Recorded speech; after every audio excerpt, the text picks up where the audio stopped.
E eu gostaria de convidar você a abrir no Salmo de número 29. Salmo 29, e nós estudaremos os 11 versículos deste belo e famoso Salmo para nós nessa manhã. Acompanhe a leitura da palavra de Deus. Salmo de Davi. Tributai ao Senhor, filhos de Deus, tributai ao Senhor glória e força. Tributai ao Senhor a glória devida ao seu nome. Adorai o Senhor na beleza da santidade. Ouve-se a voz do Senhor sobre as águas. Troveja o Deus da glória. O Senhor está sobre as muitas águas. A voz do Senhor é poderosa. A voz do Senhor é cheia de majestade. A voz do Senhor quebra os cedros. Sim, o Senhor despedaça os cedros do Líbano. Ele os faz saltar como um bezerro, o Líbano e o Sirion como bois selvagens. A voz do Senhor despede chamas de fogo. A voz do Senhor faz tremer o deserto. O Senhor faz tremer o deserto de Cádiz. A voz do Senhor faz dar cria às costas e desnuda os bosques. E no seu templo tudo diz glória. O Senhor preside aos dilúvios.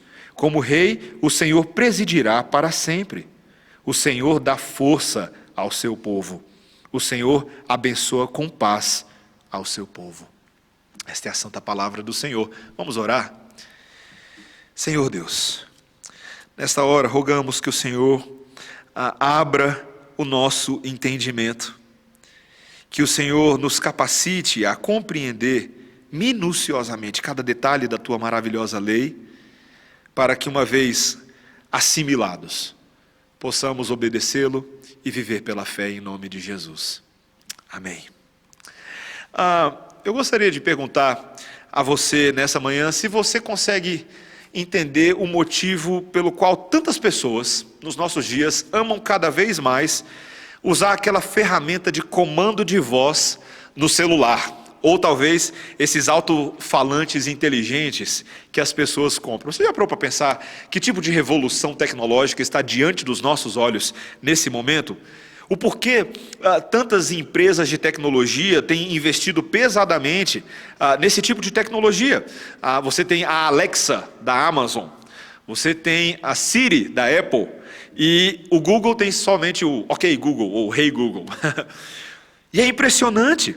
A resposta é simples. Esses sistemas têm garantido cada vez mais uma praticidade no dia a dia das pessoas. Essas inovações tornam a vida de todo mundo mais fácil. E se você tem um desses em casa ou no seu celular, você sabe o tanto de coisa que dá para fazer. Chamada telefônica, dá para escrever mensagem, selecionar música, escolher aplicativo, definir tarefas e até pedir para ele contar uma história para os seus filhos dormirem à noite. A coisa está começando a ficar séria aqui no Brasil. Só falta você apertar o botão e ele dizer: fala que eu te escuto, chefe. Só falta isso. Tudo por causa da voz de quem comanda ou de quem ordena algo. Interessante, né?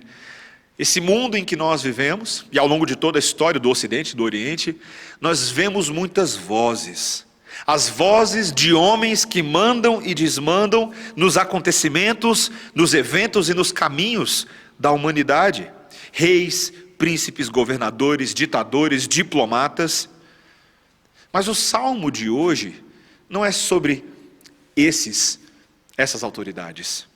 O salmo de hoje está interessado naquele que trouxe o universo à existência pela sua própria voz, pela sua própria palavra, de maneira que o visível veio a existir das coisas que eram invisíveis, como o autor de Hebreus nos lembra lá no capítulo 11, versículo 3. A voz que deve ocupar um espaço único e incomparável no seu coração, na sua vida, na sua família e na sua existência. Esse texto de hoje nos fala sobre essa voz impressionante, mas também em contraste com a voz dos outros. Primeiro, eu quero entender com você a voz daqueles que vão prestar tributos.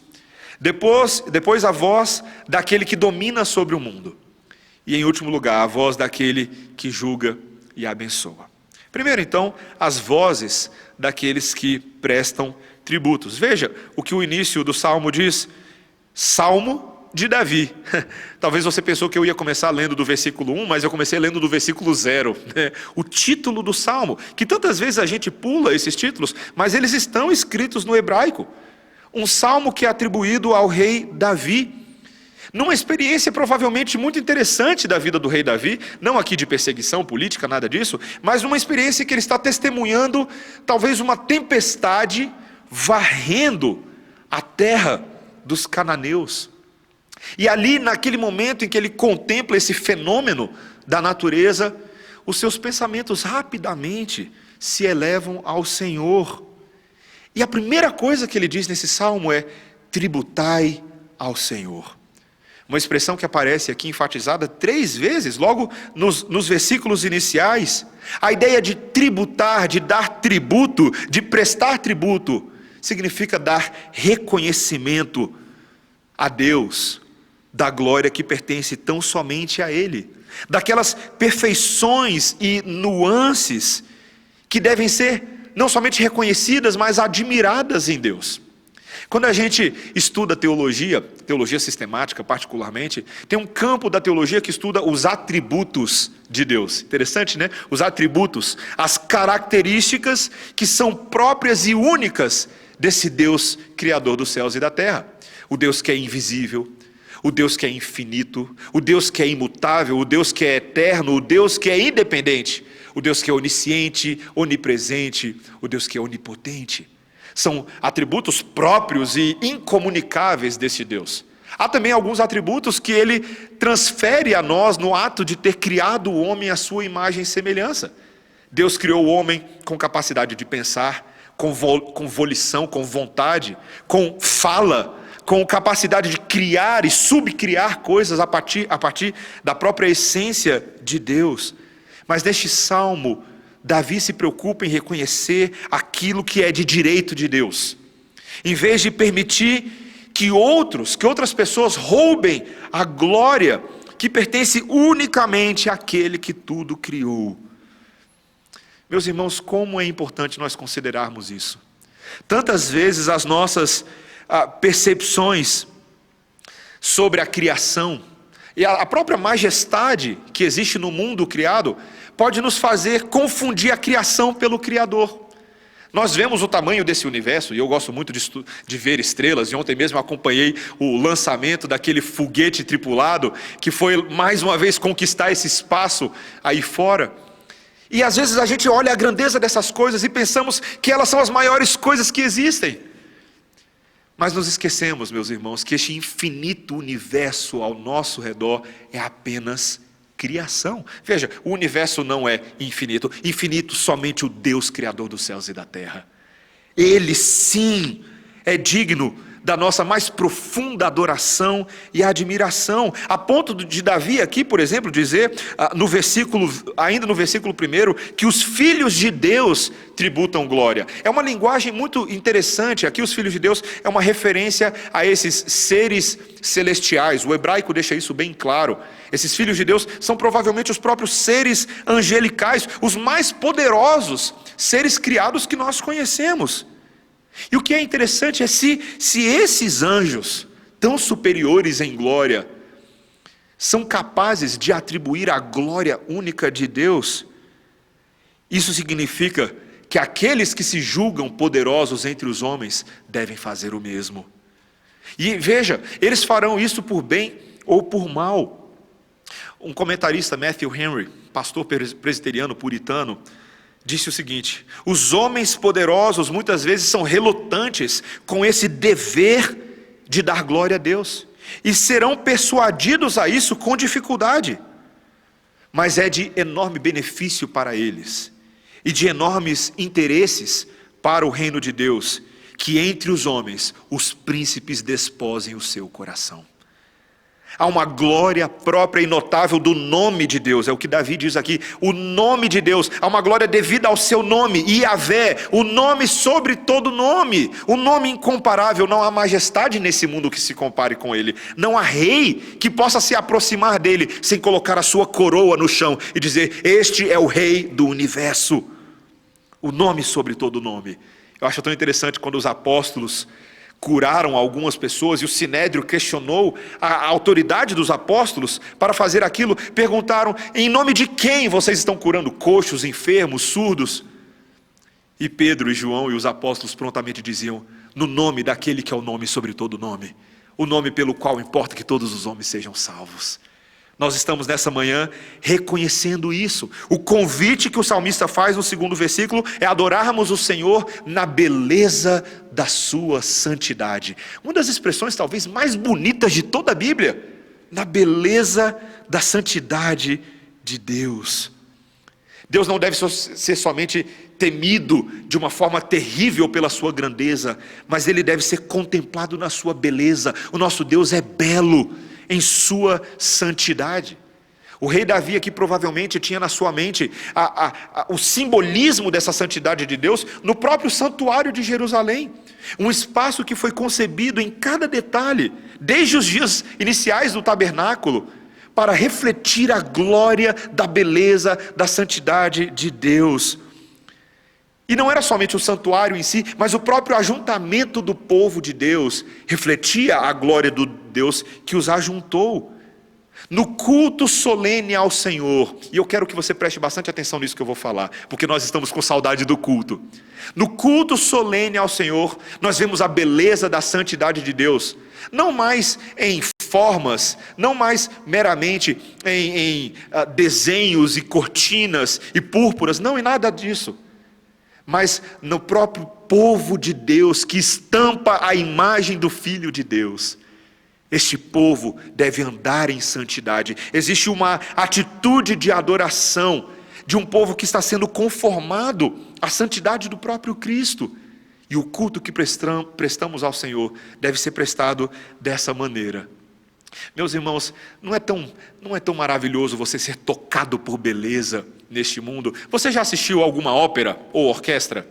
Talvez não seja o seu estilo musical favorito, mas eu garanto para você que se você tivesse a oportunidade de ouvir, sentar-se num espetáculo para ouvir o esplendor de um homem ou de uma mulher cantando a plenos pulmões e plena afinação, algumas das mensagens mais belas que existem entre os homens, sabe o que você faria ao final do espetáculo? Você se colocaria de pé com todo mundo, bateria palmas e diria: bravo, bravo.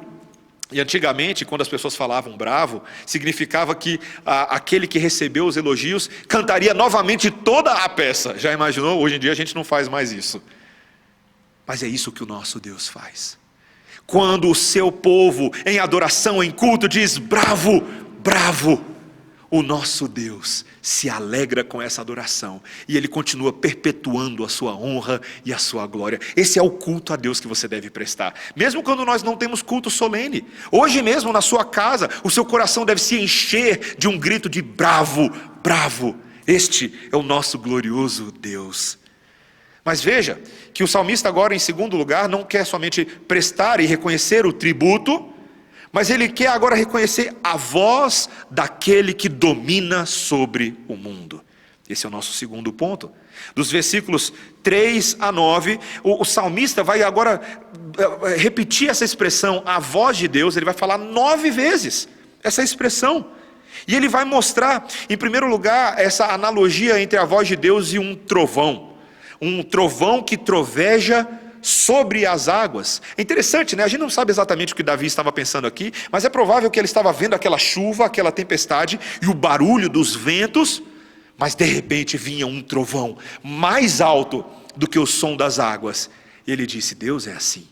Essa é a voz de Deus que se manifesta sobre todas as turbulências.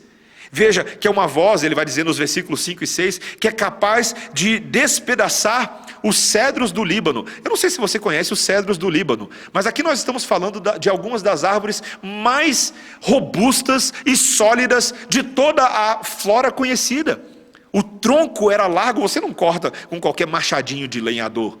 Os cedros do Líbano eram poderosas e imponentes imagens da criação de Deus, mas a voz dele, é o que o texto nos diz, é capaz de quebrar esses cedros e fazê-los saltar como bezerros. Você já imaginou? Cedros se quebrando, não somente eles, mas as próprias montanhas são abaladas com os terremotos da voz de Deus, é o que ele diz no versículo 6. A glória de Deus, imagine essa cena. Os raios da glória de Deus bifurcando-se para dentro da terra e estremecendo as montanhas. Aqui ele diz, o Líbano e o Sirion eram dois montes que estavam ali naquela região próxima do próprio Líbano. Tudo isso por causa desse decreto, dessa voz de Deus. E a própria natureza vai reagir a isso. Nos versículos 8 a 9, nós vemos que não somente as montanhas, mas o deserto de Cádiz. O deserto de Cádiz, a cidade de Cádiz, era uma região ali aproximadamente a 75 quilômetros acima de Damasco. E era uma região conhecida por esse deserto. Mas a tempestade agora invade esse deserto. Aonde havia somente aridez e sequidão de estio, a chuva chega com tudo, trazendo um cenário novo, trazendo um cheiro e uma esperança nova. A ponto de, e o texto é muito vívido, de escrever que os animais aqui passam a dar à luz prematuramente por causa do medo que eles têm dessa chuva. Você imagina, animal que nunca viu chuva no deserto, de repente, agora, de tanto medo, dá à luz antes da hora. E as folhas das árvores são arrancadas. O resultado disso, e ele deixa bem claro no versículo 9, é que o templo de Deus diz a uma só voz, glória. Que cena maravilhosa. Provavelmente aqui os próprios anjos celestiais dizendo glória. Este é o Deus. Meus irmãos, o ponto central desses versículos é que a voz de Deus continua falando com mais autoridade do que as turbulências deste mundo. As coisas deste mundo, quaisquer que sejam os eventos, são incapazes de fazer Deus se calar. Você já tentou calar a boca de alguém que fala mais alto do que você? Não sei se você já tentou. Você pode espernear, você pode brigar com ele, pode mandar calar a boca. Não adianta.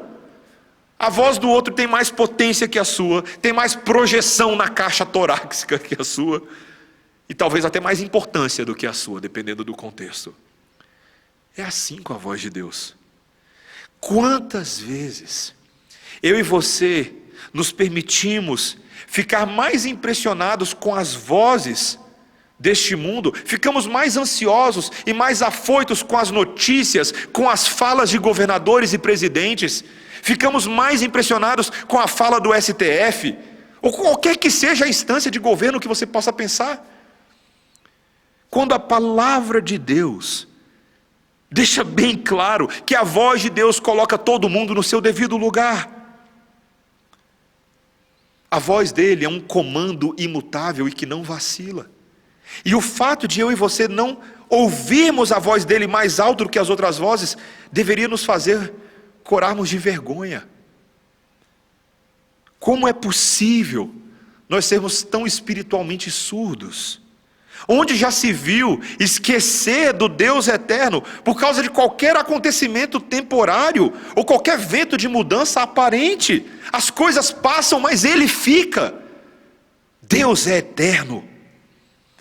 Mas isso não é somente para evidenciar o nosso pecado.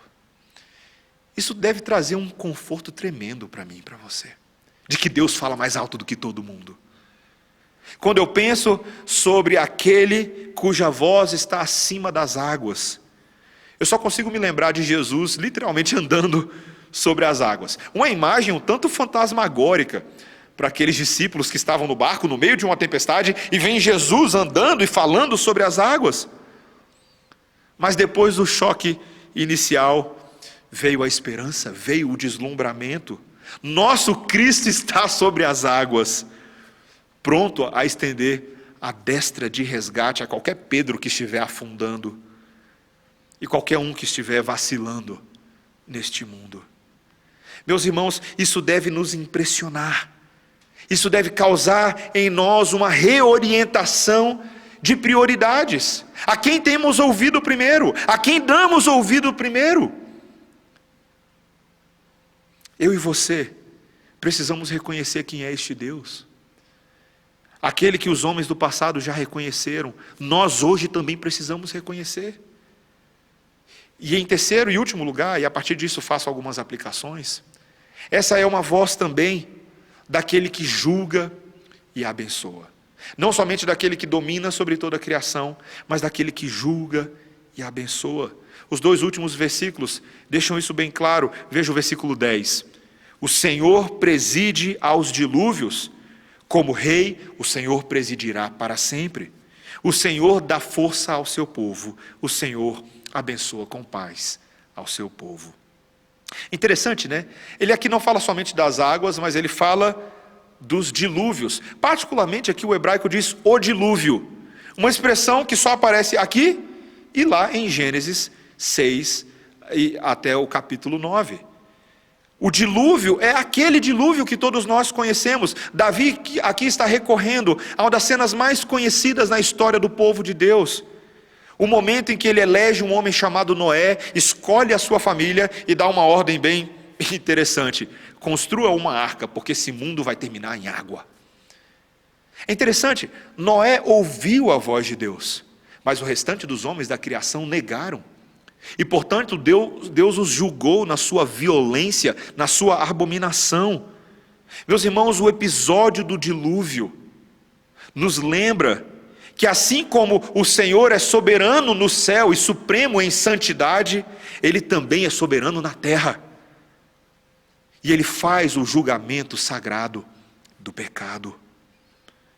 Meus irmãos, a verdade é que a voz de Deus é a voz de um juiz, o verdadeiro juiz, no verdadeiro tribunal, que tem competência para avaliar e julgar as obras de todos aquelas criaturas que inicialmente foram criadas para dar louvor a Ele, mas infelizmente muitas vezes têm seguido o rumo do seu próprio coração, rumo ao inferno.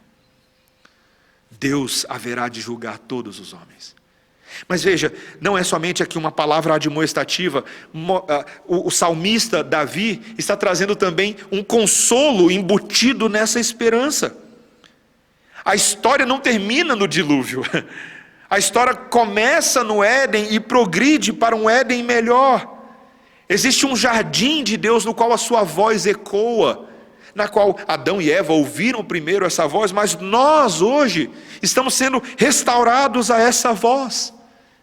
Yahvé, o Senhor desse texto, é o Deus da aliança, o Deus que fez para si um povo que, ainda que viva num mundo merecidamente sob o julgamento de Deus, mas é um povo que vive, como o texto nos diz, da força de Deus.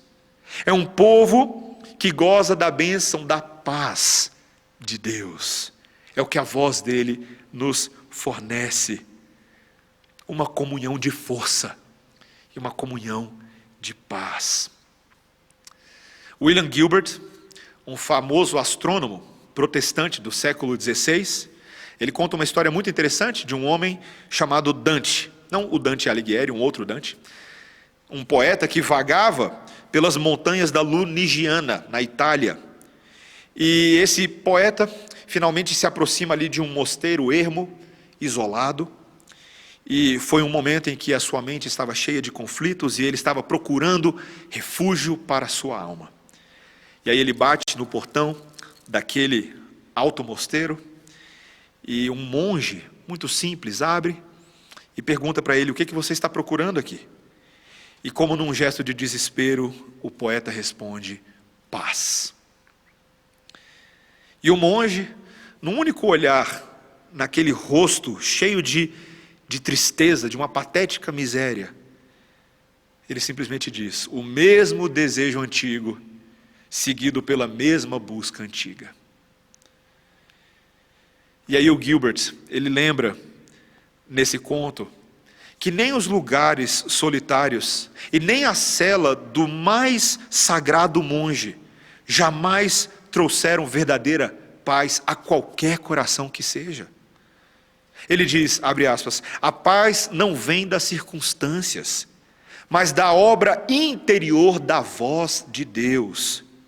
Podemos ter essa paz assim no inverno da velhice ou na primavera da juventude, na cabana humilde ou na mansão imponente, na dor angustiante ou na saúde flutuante. O segredo desta paz está na camaradagem com Cristo. Você pode ter paz no meio da tempestade, se você tem Cristo, porque a mesma voz que produz tempestade é a voz que produz paz. Ele é o abrigo da tempestade e o refúgio de descanso da alma. Se aprendemos a valorizar a sua amizade, dominamos o segredo da paz que excede todo entendimento. Fecha aspas. Que maravilhosa citação. Meus irmãos, o poder pacificador e governador de Deus sobre as nossas vidas só pode ser encontrado na voz de Deus, ou mais precisamente, na palavra de Deus. Aquilo que a voz ou a palavra de Deus faz, o próprio Deus faz. A voz de Deus é a ação do próprio Deus. Seu poder divino está na sua palavra. A aplicação aqui não poderia ser mais óbvia. Nós não podemos subestimar o quanto o poder de Deus pode agir em nossas vidas por meio da Bíblia. Meus irmãos, como nós perdemos dimensão disso? A voz do Senhor pode derrubar as nossas maiores defesas. A voz do Senhor pode neutralizar o nosso desespero.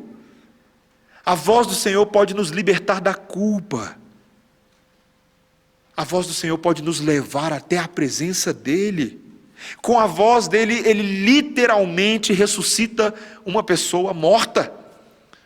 Não se esqueça, nunca se esqueça, de quando o cadáver de Lázaro estava enfaixado dentro daquela tumba. E aí ele ouviu a voz de Jesus lá fora, dizendo bem alto: Lázaro, vem para fora. Meus irmãos, somente aquele que é a própria ressurreição e a vida poderia ordenar uma loucura dessa e ser obedecido imediatamente, sem um pio de Lázaro. Agora você consegue imaginar o que Cristo está fazendo neste momento, quando por meio do poder dessa palavra pregada e anunciada a nós, Ele está infundindo fôlego de vida nesse seu coração cadavérico, nesse coração muitas vezes afogado pelas águas e tormentas desse mundo. E Cristo neste momento está falando com você que está assistindo, está falando comigo. Ele está dizendo: vem para fora, viva, eu te ordeno. Esse é o poder da palavra de Deus. E se você deseja viver nesse poder vivificador da palavra na sua vida, você precisa dar ouvidos à voz de Deus. E veja, eu não sei se você está entendendo, você realmente precisa dar ouvidos à Bíblia. A nossa alma deve clamar em oração ao Senhor, que Ele nos faça amar as Escrituras, que Ele remova de nós a preguiça, essa letargia espiritual, que Ele nos ensine a ler, a registrar, a aprender, a assimilar internamente cada ponto e cada vírgula da sua palavra, porque somente nelas, somente nessas histórias verdadeiras que Ele nos deu, nós encontraremos o nosso melhor amigo, o Cristo que muda, o Cristo que estimula, o Cristo que confronta, o Cristo que perdoa, o Cristo que está vivo, o Cristo que nos disse: eis que estou à porta e bato. Se alguém ouvir a minha voz e abrir a porta, eu entrarei e cearei com ele e ele comigo. Este é o comando de voz que realmente importa, meus irmãos. Não é o comando da Siri, da Alexa, do Google. É o comando de Jesus. Se alguém tem ouvidos, ouça o que o Espírito diz à igreja. Que o Senhor nos ajude a ouvir a voz de Cristo, começando neste exato momento. E daqui a pouco não desprezando essa voz, mas guardando ela no nosso coração e reorganizando a nossa vida a partir da voz de Jesus. Quanto tempo você tem levado para obedecê-lo? Hoje é o dia que Ele faça isso em você e faça isso em mim, para a glória de Deus. Vamos orar. Senhor, toda a glória pertence a Jesus. Nós atribuímos isso a Ele, não porque nós tenhamos condições de conferir esse título a Ele, mas é um mero reconhecimento deste cuja voz é a voz que ecoa pelos quatro cantos desse universo, mas é a voz também que tem ecoado em nossas almas, tem ressuscitado esses mortos. Senhor, é a voz que continua estimulando, dando vida, força e paz àqueles que são justificados pela fé. Senhor, obrigado porque essa voz continuará ecoando por toda a eternidade. E nós queremos nos alinhar e sermos atraídos pela voz do bom pastor que nos chama, a nós, ovelhas, todos os dias, para negarmos a voz dos salteadores, daqueles que pulam a cerca para roubar do rebanho de Jesus. E possamos ouvir a voz daquele que é tanto o pastor quanto a porta do aprisco. Senhor, atrai-nos para Ti mesmo, Senhor. Atrai-nos. Remove do nosso coração a rebelião, a transgressão. Ensina-nos a anunciar essa voz a outros, para que eles também ouçam e sejam consolados. Em nome de Jesus. Amém.